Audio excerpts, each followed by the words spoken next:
हमारा main character mall को साफ करते हुए उसी में फंस जाता है। बाद में वो रियलाइज करता है कि एक बहुत ही ब्यूटीफुल सी लड़की जो उसकी क्रश थी वो भी मॉल में ही फंसी हुई है। इनके बाद आगे बढ़ने लग के तभी मॉल में चोरी करने के लिए बहुत ही डेंजरस से रॉबर आ जाते हैं। अब आगे क्या होगा ये हम आज की हमारी मूवी करियर अपॉर्चुनिटीज इन 1991 की एक रोमांटिक कॉमेडी मूवी में देखेंगे। अगर आपको एक्सप्लेनेशन अच्छा लगता है तो प्लीज़ इसे लाइक और कमेंट ज़रूर कर दीजिएगा। अब बिना किसी देरी के एक्सप्लेनेशन स्टार्ट करते हैं। मूवी स्टार्ट होते ही एक न्यूज़पेपर कटिंग हमें दिखाई जाती है जिसमें रॉबर्स की न्यूज़ आई थी। उन्होंने चोरी कर वहाँ पर काम करने वाले आदमी को मार दिया था। ये न्यूज़ आर्टिकल हमारा मेन कैरेक्टर जिम पढ़ रहा था। वो कहता है कि ये कोई आम रॉबरी नहीं थी, ये एक असैसिनेशन था। मैं FBI के लिए काम करता हूँ और इसी वजह से मुझे सब कुछ पता है। इसी की इन्वेस्टिगेशन करने के लिए एक अलग कंट्री में आज मैं जाने वाला हूँ। पीछे से उसका बॉस आकर उसे लात मारता है और नीचे गिरा देता है। ये सब कुछ जिम कुत्तों को बता रहा था। वो एक्चुअल में एनिमल हॉस्पिटल में काम करता था और वहाँ से लात मारकर उसे भगा दिया गया। स्ट्रीट पर आने के बाद अपनी स्टोरी वो छोटे बच्चों को सुनाता है। उसने कहा कि काऊ के हार्ट ट्रांसप्लांट की मशीन मैंने इन्वेंट की थी। मेरे पास इतने पैसे हैं तो इसका करे क्या, ये मैं समझ नहीं पाता। रास्ते भर के एक आदमी को उसने अपना अकाउंटेंट कहा। इसी तरीके से झूठ वो बोलता रहता है। उसे सब लोग टाउन लायर बुलाते हैं, पर इस बारे में जिम को पता नहीं था। वो और एक जगह पर जॉब लेने के लिए गया जहाँ से ऑलरेडी उसे फायर कर दिया गया था। ओल्ड मैन उसे कहता है कि तुम्हें एक अलग सिटी में जाना चाहिए जहाँ पर लोग तुम्हें पहचानते नहीं। वहाँ पर तुम झूठ मूठ बोलकर वहाँ पर जॉब कर सकोगे। पिछली बार जिम ने अच्छा काम नहीं किया था तो इस बार उसे जॉब नहीं देता। इस गैस स्टेशन पर एक बहुत ही ब्यूटीफुल सी लड़की आई जिसका नाम था जोजी। उसे देखते ही वो अपनी ग्लासेस निकाल लेता है।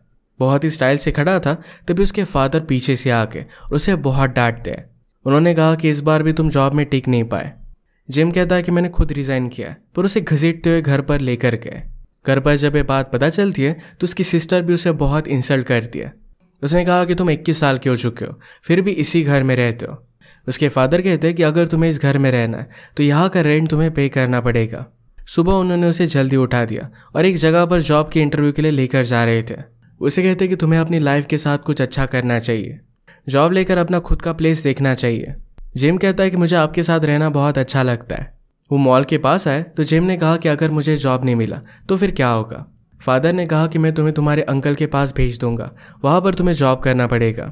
अपना टाउन छोड़कर बाहर जाना है जिम को अच्छा नहीं लगता और वो इंटरव्यू के लिए चला गया।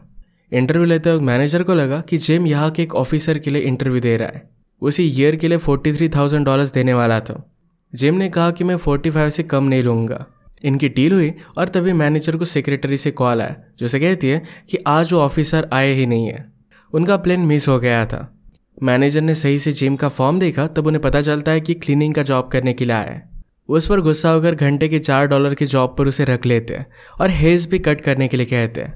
इसके बाद इस टाउन के एक बहुत ही बड़े मिलियनियर के साथ कुछ लोगों की मीटिंग हम देख सकते हैं। इस टाउन में कुछ जापानीज कंपनी आने वाली थी और इसी वजह से उन्हें वो ब्राइब कर रहे थे क्योंकि इस मिलियनियर के पास पूरे टाउन की लैंड है।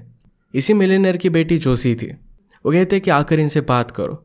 जोशी उस आदमी के पास के और उसे किस कर लेती है। इस बात पर जोशी के फादर ने उसे बहुत डांटा। वो कहते हैं कि अगर फिर से तुमने ऐसा कुछ किया तो मैं तुम्हें मार डालूंगा।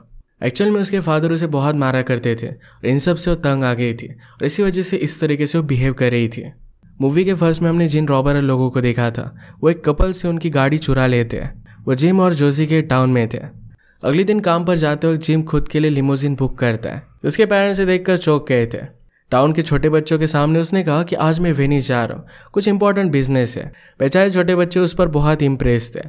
जिस मॉल में वो काम करने वाला था उसी मॉल में आज जोशी आई थी। वो अलग अलग चीज़ें देखती है और उसे चुराने का ट्राई करती है। जिम ऐसे प्रिटेंड कर रहा था कि जैसे वहाँ का मैनेजर हो। उसके बॉस ने उस पर डायरेक्टली गन लगाई।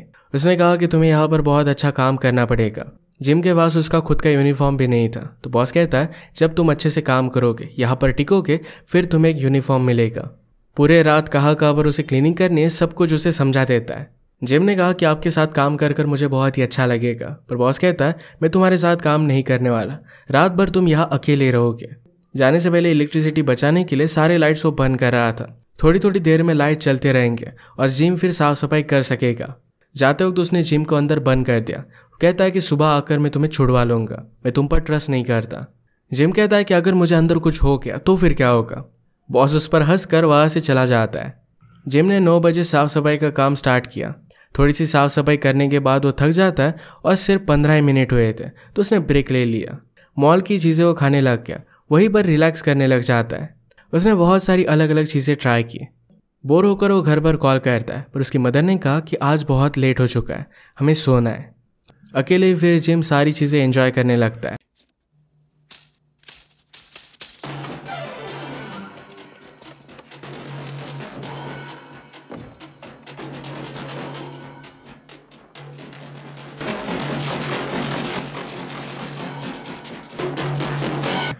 फादर को लगता है कि यह सब उनका ही फॉल्ट है, उसे अच्छी तरीके से प्रोडक्टिव आदमी बनाना चाहिए था।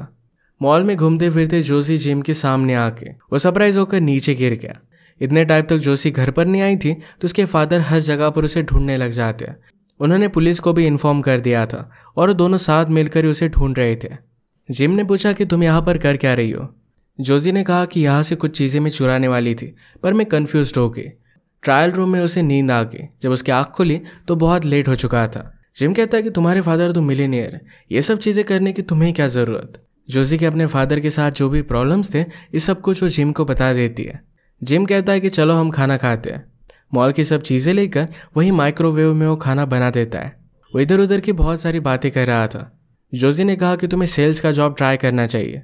जिम ने ये सब ट्राई कर देखा था, पर वहाँ से भी उसे निकाल दिया गया था। जिम ने कन्फेस किया कि जब वो हाई स्कूल में था तो उसे जोशी के सपने आते थे। वो जोशी को उसके सपनों के बारे में पूछता है।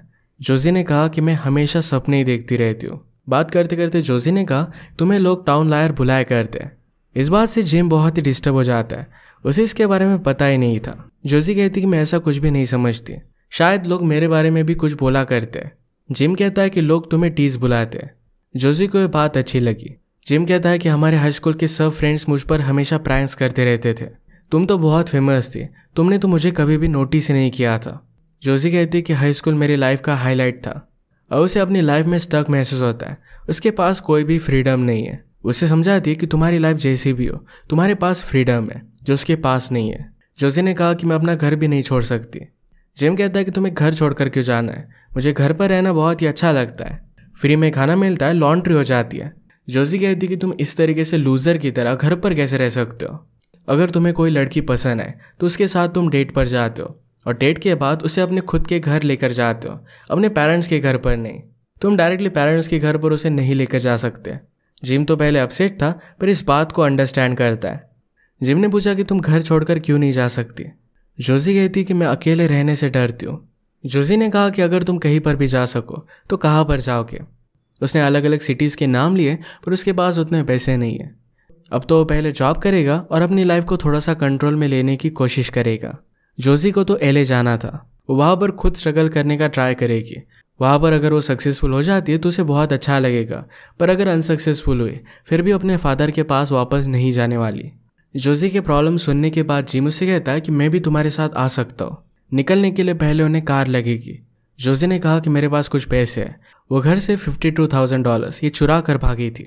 जिम इस बात से सरप्राइज था। जोशी कहती कि मैंने तुम्हें हाई स्कूल में नोटिस नहीं किया, ये सुधारने के लिए क्या मैं तुम्हारे लिए कुछ कर सकती हूँ।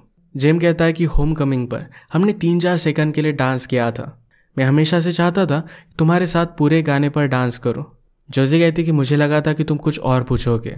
जिम कहता है कि पहले हम डांस करते हैं, बाकी चीज़ें बाद में देखी जाएगी। ये अच्छे से सॉन्ग पर डांस करते हैं और करीब आकर इंटीमेट हो गए। जोशी को ढूंढते उसके फादर पुलिस के साथ मॉल तक आ गए। जिम से उन्होंने जोशी के बारे में पूछा। जिम कहता है कि मैंने उसे कल देखा था। थोड़ी सी बात कर पुलिस चले गए, उस पर थोड़ा सा भी शक नहीं करते। इसके बाद जिम और जोशी दोनों मिलकर मॉल में मज़े कर रहे थे। तभी अचानक से उनके सामने रॉबर आ गए। उन्होंने उन्हें क्रैश कर दिया और इसी वजह से वो बेहोश हो गए। जिम और जोशी मौके का फ़ायदा उठाकर वहाँ से भागने लग गए। उन्होंने मॉल के लाइट्स बंद कर दिए और चेंजिंग रूम में वो छुप जाते हैं। इन रॉबरर का नाम था नेस्टर और गिल। वो दोनों हर जगह पर उन्हें ढूंढने लग गए। चेंजिंग रूम में जिम के हाथ पर उनका पैर पड़ा। जिम थोड़ा सा भी आवाज़ नहीं करता। जब वो वहाँ से बाहर निकले तो नेस्टर उनके पीछे ही था। उन्हें लेटा कर वो क्वेश्चन करता है। जोशी उन्हें घबराने के लिए कहती है कि पूरा टाउन मुझे ढूंढ रहा है, सब लोग कभी भी यहाँ पर आ सकते हैं। नेस्टर और गिल ने इन पर बिलीव नहीं किया। जिम कहता है कि तुम लोगों को पता नहीं है कि यहाँ पर चल क्या रहा है। यहाँ पर एक बहुत बड़ी ड्रग की डील होने वाली है, जहाँ पर बहुत सारे गैंगस्टर इन्वॉल्व है। थोड़ी देर में वो यहाँ पर आ जाएंगे। अगर उन्होंने तुम्हें देख लिया तो तुम्हें वो मार डालेंगे। वो इस बात पर बहुत सारे डिटेल्स देता है और नेस्टर और गिल इस बात से डर जाते हैं। उठकर भागने लग गया तो जोजी को उन्होंने पकड़ लिया। जिम एक माइक लेकर अनाउंसमेंट करने लग गया तो नेस्टर और गिल को लगता है कि शायद वो गुंडे यहाँ पर आ गए। वो डर कर नीचे लेट जाते हैं। जिम ने उनकी गन ले ली। जिम हंसने लग गया कि अब तुम दोनों फंस चुके हो। नेस्टर ने हंसकर कहा कि उन गन में कोई भी गोली नहीं है। बेचारा जिम डर गया। वो कहता है कि मैं ऐसे ही मजाक कर रहा था। नेस्टर ने जिम से गन ली और उसने गोली चलाई। वो कहता है कि मैं भी झूठ कह रहा था। इन दोनों को जोजी बहुत पसंद आई थी। जोजी ने नेस्टर से कहा कि मैं भी घर से भाग रही थी, क्या मैं तुम दोनों को ज्वाइन कर सकती हूँ। नेस्टर इसके लिए हाँ कह देता है और तीनों मिलकर पूरी शॉप को लूटने लग गए। वो सब कुछ ले जा रहे थे तो जिम ने जोजी से कहा कि तुम्हें कर क्या रही हो, ये लोग मर्डरर है और उनके साथ तुम सेफ नहीं रह सकती। ये देखकर नेस्टर ने जिम को धमकी दी कि अगर इसके बारे में किसी को भी पता चला तो हम वापस आकर तुम्हें मार देंगे। जब ये लोग सब कुछ सामान गाड़ी में भर रहे थे, जब उनका ध्यान नहीं था तो जोजी चालाकी से इस गाड़ी को लेकर भाग जाती है। जिम अभी मॉल के अंदर था। उसे याद आया कि उसके बॉस के पास गन थी। इसी गन को ढूंढ लेता है। पूरे मॉल में वो अनाउंसमेंट करने लग गया कि वो FBI के साथ काम करता है। नेस्टर और गिल आकर उसे ढूंढ लेते हैं। वह जिम के पास शॉट गन थी, इस वजह से वो बहुत ही ज़्यादा डर गए। उसने उन्हें मॉल में बांध दिया। थोड़ी देर में जोजी उसे लेने के लिए वापस आ गई। सुबह पुलिस जब फिर से मॉल को देखने के लिए आए तब वहाँ पर उसे नेस्टर और गिल बंधे हुए मिल जाते हैं। उन्होंने एक कार बाय की, अच्छे कपड़े पहने। टाउन में जिम ने गाड़ी रोकी और बच्चों के सामने उसने जोजी को फ्लेक्स किया। इसके बाद वो लॉस एंजलिस चले गए और दोनों के बहुत मज़े थे। इसी के साथ ये मूवी एंड हो जाती है। अगर आपको ये फन और लाइट हार्टेड एक्सप्लेनेशन अच्छा लगा तो प्लीज़ इसे लाइक और कमेंट ज़रूर कर दीजिएगा। बहुत सारे मूवीज़ लेकर आते रहता हूँ तो प्लीज़ इस चैनल को सब्सक्राइब कर दीजिए और बेल नोटिफिकेशन आइकॉन दबाना मत भूलिएगा। हम फिर से मिलेंगे और एक नए मूवी के साथ। तब तक के लिए थैंक यू और आप अपने आप का ख्याल रखिए।